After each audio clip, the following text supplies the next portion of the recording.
This is a case where even on a struggling team, a star can flicker in the darkness now and then. Ricky Pearsall was Florida's most reliable receiver from the second he transferred out of the desert and into the swamp. Now while he's mainly a slot receiver, don't let that deter you from his skill set, which can end up helping your favorite team. Today, I will break down Ricky Pearsall and why I think he can be a valuable player for any team in the 2024 NFL Draft. On a slider scale similar to the Madden football games, I will rank route running, catching, and athleticism based on a 100-point scale.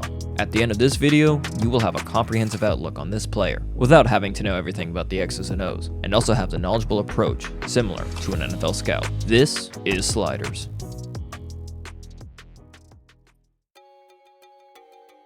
Ricky Pearsall is no stranger to having to fight his way up to the top. He was ranked the 182nd wide receiver in the 2019 class. When some of your fellow receivers consist the likes of Garrett Wilson, George Pickens, and Puka Nacua, you can imagine why it was difficult for Ricky to start building a collegiate profile. While at Arizona State, Ricky was doing alright with the Sun Devils and started to experience a breakout in the 2021 and 2022 season. It was even an honorable mention in the all Pac-12 offense. Shortly after, head coach Herm Edwards was fired on the field and future Heisman winner Jaden Daniels transferred. Ricky then packed up his bags and headed down to the swamp.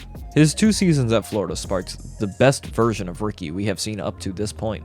In both the 2022 and 2023 season, Ricky proved why he was the #1 guy at Florida, and even earned the coveted #1 jersey, worn by many Florida greats. In 2022, Ricky was the only Florida starting receiver to appear in all games, and finished with 29 catches for 596 yards and 5 touchdowns. And in 2023, he didn't slow down, as he once again led the Gators offense in the most receptions and yards, and was almost Florida's first 1,000-yard receiver in 20 years, but missed the mark by 35 yards. Ricky's average was also insane, as he would accumulate 14 to 20 yards average at the season end. So now you're probably wondering about his lack of touchdowns, and it's not entirely his fault. You see, Florida did not have a good offensive line. They ranked 66th in pass blocking and 52nd in run blocking, so not a lot of time for the quarterback. And on film, one of 2 things would happen. Either, hey, Ricky's open, but the line just collapsed, or hey, he's open again, but the line caused a penalty, because that also seemed to happen quite a lot. But we're not here for the O-line, we're here for Ricky, and it's time to start breaking down the film on Ricky, starting with a receiver's #1 weapon in his arsenal, catching.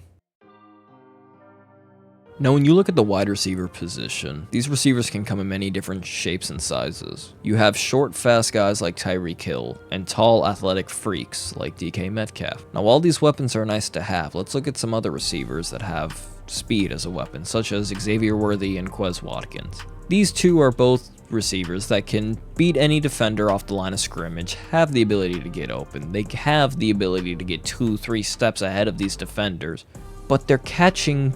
The #1 important thing for a receiver is sometimes questionable. It's sometimes a question mark on if they're going to come down with the ball, which it really shouldn't be.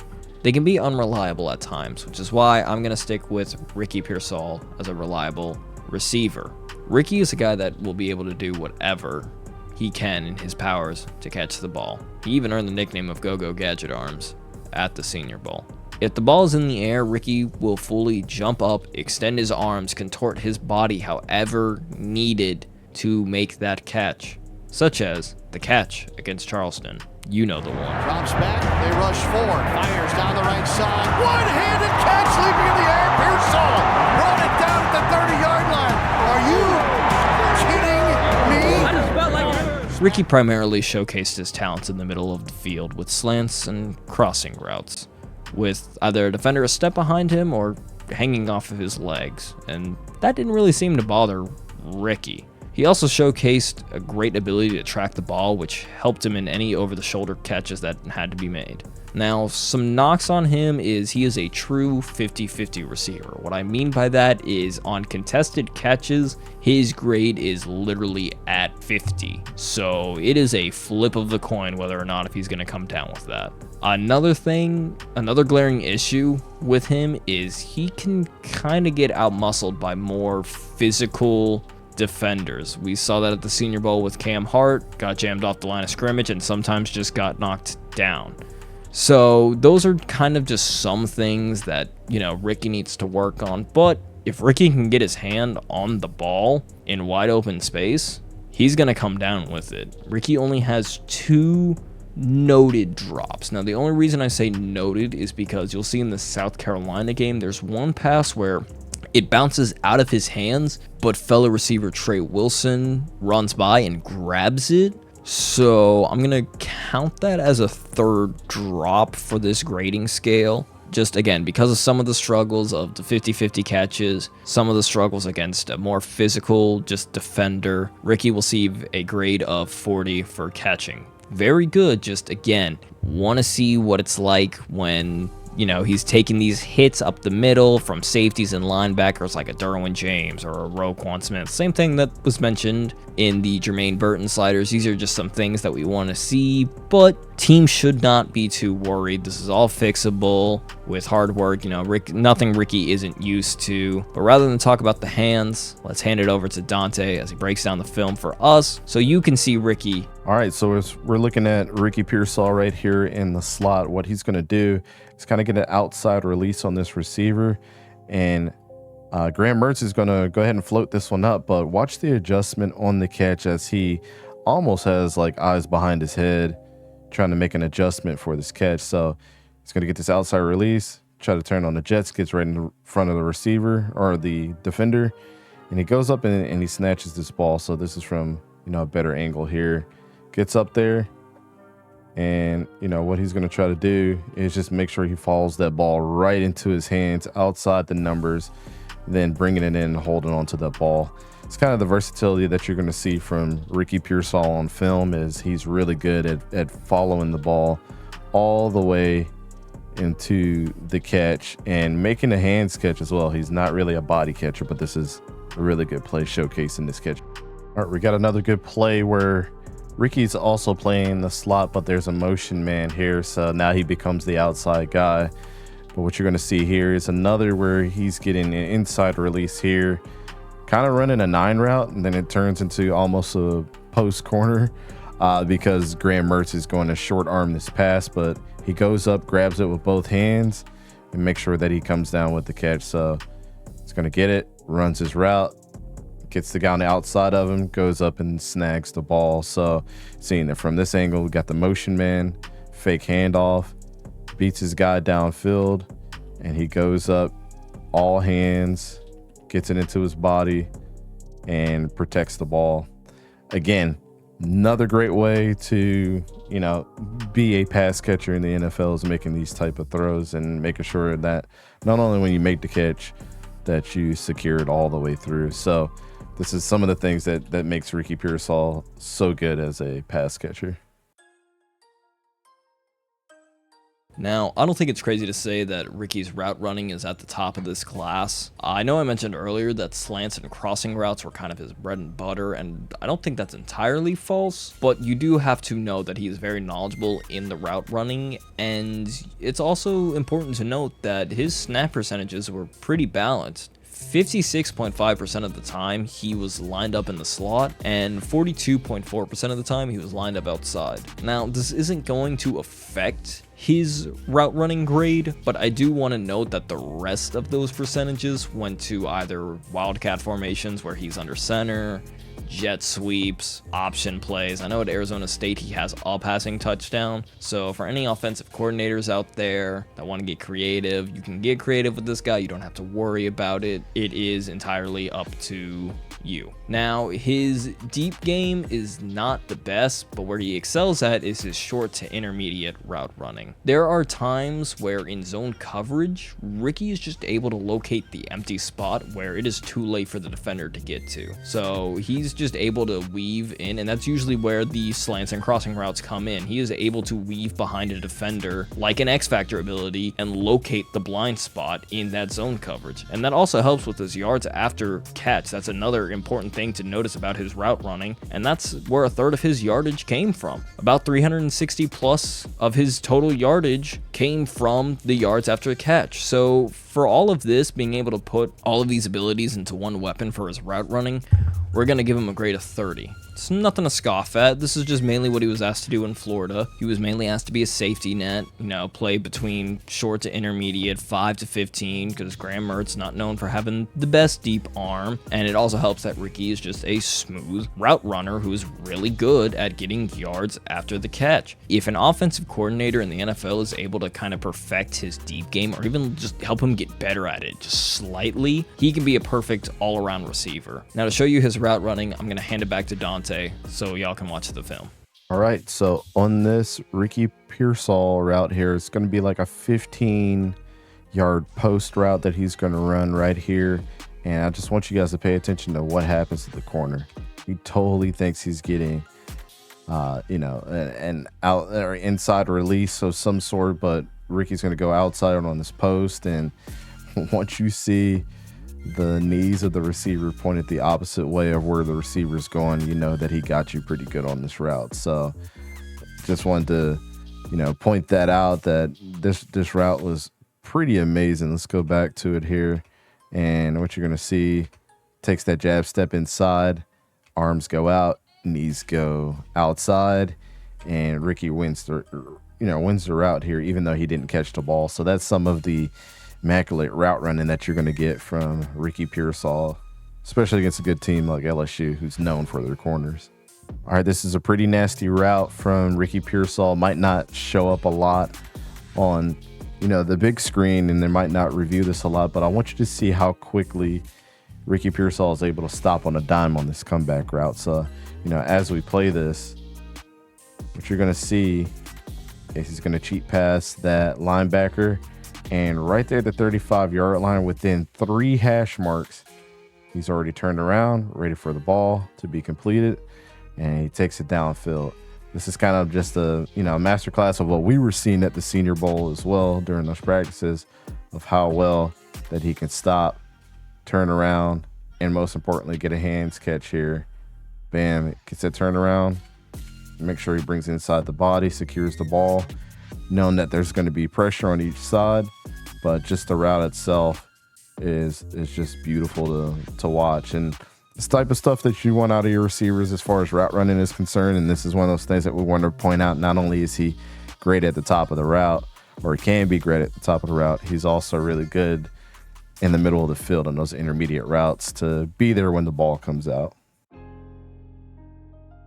Now, this is a bit more of a controversial topic. Athleticism can range from a bunch of different aspects of a receiver, some of which we've already touched on: route running, catching, highlight reel catches, whatever somebody else may want to clarify it as. For the sake of this video and the grading scale, I'm gonna go ahead and just classify athleticism as a receiver's all-around ability. What I mean by that is, are they a one-trick pony? Where can they play on the field? Can you play on the inside, on the outside? What's your snap percentage? What is your yards after the catch? What is your blocking like? Etc, etc. These are not the sexiest stats, and sometimes these are stats that don't show up on said stat sheet, but these are things that are very noticeable in the film and are very important to a receiver's game. Now, I've already mentioned his snap percentage on the outside and the inside. I mentioned his yards after the catch, so you can kind of guess he's going to get a pretty good athleticism score. The last thing, though, that I do want to mention is his blocking. Ricky has the ability to take away his defender from where the ball is at. So, for example, simple, just hand off to a running back up the middle. Ricky's able to take away the defender and push him to the sideline, all while not getting very handsy or drawing any flags. He had no holding, no flags like that. So for this, I'm going to give him the athleticism grade of a 12 out of 15. So for final grade, Ricky's going to end up with an 83 out of 100 on our list. So before we discuss the overall grade, let's head back to Dante with the film. All right, so in this play, Ricky Pearsall right here is going to take a 5-yard out. And what he's going to do is spin around and make sure he's overcompensating for this catch. He's going to leap up a little bit and grab it and try to take this thing upfield. So it's a super athletic play. It may not be a lot, but gets upfield, make sure his feet are in bounds. And, things like this, you would expect from receivers at the next level. They're supposed to be the most athletic on the field, gets around, and just beautiful how he, after the spin, notices, where his feet placement are and make sure he stays in bounds, and then tries to do, a little stutter move at the end, but showing some super athleticism. And he does this time and time again. I think that's one of his best traits on film, is going up and grabbing balls, doing a lot of spins in the air to try to be unorthodox and get around receivers. So he's really good at that, and you're going to see another example of, this throughout his game film. All right, this play is just, it's not one that shows up on the stat sheet because it wasn't an incompletion, but he's going to go up, do kind of a 15-yard inside curl here on these receivers. But outside of the fact that he runs a really good route, watch how he tries to overcompensate again from 𝐕𝘂𝘀𝘀, just throwing an off ball here. So as you see, goes around, runs to come back here, gets his feet planted. It's about 3 hashes away from the receiver, goes up and tries to snag that ball, still gets a hand on it. So it's a super athletic play out of Ricky here. I mean, being able to jump, and he has a pretty good vertical as it is. Hands are always on the ball like magnets and trying to make plays. He actually did have that catch that we talked about earlier from Charlotte of him going up and grabbing a one-handed pass as well. So in a lot of cases, he could come down with the ball like this, but super athletic, showing that he's one of the best receivers in college football when it really comes down to making really big plays. The final score for Ricky Pearsall is 83 out of 100, falling just a couple of points behind Jermaine Burton, another receiver that we've already done on this season of Sliders. To me, Ricky is a guy who will instantly start for any team in the NFL, even if it's just as a wide receiver 3, and as time goes on and the game adjusts to him, he moves his way up on the depth chart to wide receiver 2 or even wide receiver 1. I think if Florida's O-line and just offensive play calling was better in general, Ricky would have been an undisputed round 1, but he's still projected to go pretty early. A lot have him as round 2, some have him as round 3, but there's been a lot of good day 2 receivers. I mean, let's look at DK Metcalf, let's look at Devontae Adams. So there's been some very notable day 2 receivers, so it's nothing to scoff at. I really love the versatility. I love his blocking game. If he can just get better against a more physical defensive back, I think he's going to go very far in the pros. And outside of the final score, let's just get into some other traits that we've noticed that while they didn't affect his score, it's still worthy noting. So some other traits I wanted to mention about Ricky that while they may not have affected his score, I still felt like they were pretty important to highlight was his adaptability, how he's a selfless receiver, and how he's also a technician route runner with some pretty darn high IQ. Starting off with adaptability, in 3 years, Ricky's had 3 different quarterbacks and 2 different head coaches. So at Arizona State, he had Todd Herman and Jaden Daniels. Then when he transferred over to Florida, he had Billy Napier and Anthony Richardson in 2022. Then in 2023, Anthony Richardson gets drafted and in comes 𝐕𝘂𝘀𝘀 to the Swamp. With all this change that has happened to him in the past 3 years, I'm not exactly worried about how he's going to be at a pro level. I don't think he's really going to start off slow. I think it's going to be, slow as any normal receiver would get of just adjusting to the game, but I don't think there's going to be a lot of miscommunications, nothing along those lines. Ricky's even mentioned before when he arrived in the summer to Florida, he and AR got to work instantly, so you don't really have to worry about him being a lazy receiver. I know majority receivers usually do that, they usually get to work, but he's said it, he's proven it time and time again, and I don't think this will be any different sort of exception.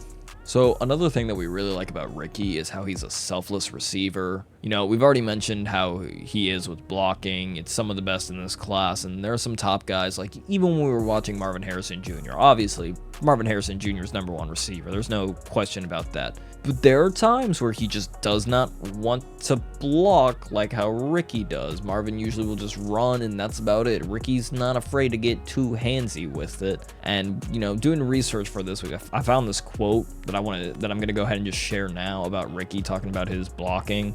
So, to quote Ricky, just being selfless, those guys in the locker room and developing relationships with them each and every day. I think that helped motivate me to block harder out there for them. They do it for me, I got to do it right back. Again, to me, this just screams the definition of selfless. Ricky does not care how he does it. He just wants to win, whether it be either making a crazy one-handed catch or just blocking for a teammate to get into the end zone. As long as he is out there playing the game, helping his team drive down the field, he is happy. And to me, that is just a very underrated trait that I feel like a lot more receivers need to have. So the last trait that I want to talk about is how he's a technician route runner and how, you know, he has high IQ. This is a game he's been playing since he was little, listening to, watching film. You can see the knowledge that he has.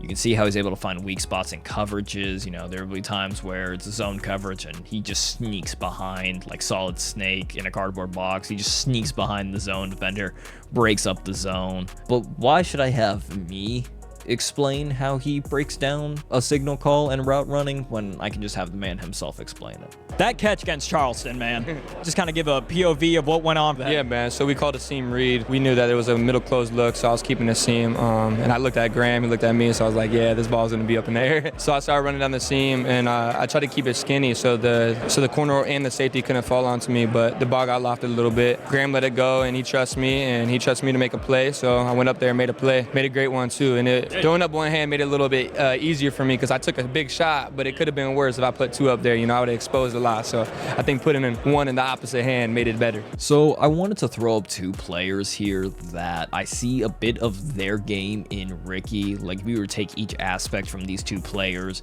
you could see them in Ricky's game. Those two players being Jeremy Maclin and Tyler Boyd. So I want to start off with Jeremy Maclin. Both Maclin and Ricky excelled in short to medium routes. So anywhere from the line of scrimmage to 15 yards. They both had the chance to take a pass deep if it was called upon, and they were also both a threat in the return game. Ricky was Florida's main punt and kick returner, and during the Senior Bowl, during those drills, Ricky did not drop a single punt. As for Tyler Boyd's aspect, I'm going to take his versatility. Boyd can move around in any position. He can go on the inside. He can go to the outside.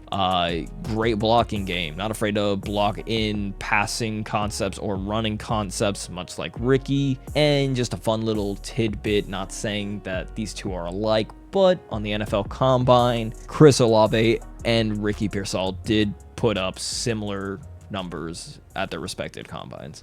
All right, well, that was Ricky Pearsall. Another Sliders episode completed. It was great to be here, great to do this. I appreciate all y'all for taking your time out of your day to watch this video. It was a lot of fun making this stuff. Great interviewing Ricky at the Senior Bowl. One of my favorite players. I truly do believe every word that I said in this video. I do think he can make any team instantly good. This was also a guy that I know some other members in East Coast really enjoyed. There were some Florida viewers that I know, like Burn, who were very excited that I got to interview him. So I hope, Burn, you are also very excited about this episode. That was a little motivation to go ahead and just try to get this guy out. But yeah, let me know if y'all enjoyed. Have your thoughts changed on Ricky? Where you wanted to take him? Do you want your team to draft him? I know I do. I'm just curious to know. I want to read your comments. I do enjoy reading the comments, whether they're, you know, supportive comments or hate comments. I'm curious. Could I do better? What could I do better on? But yeah, thank you everybody for watching. This was a lot of fun. This has been Sora from East Coast Gridiron, and we'll talk to you guys later. Peace.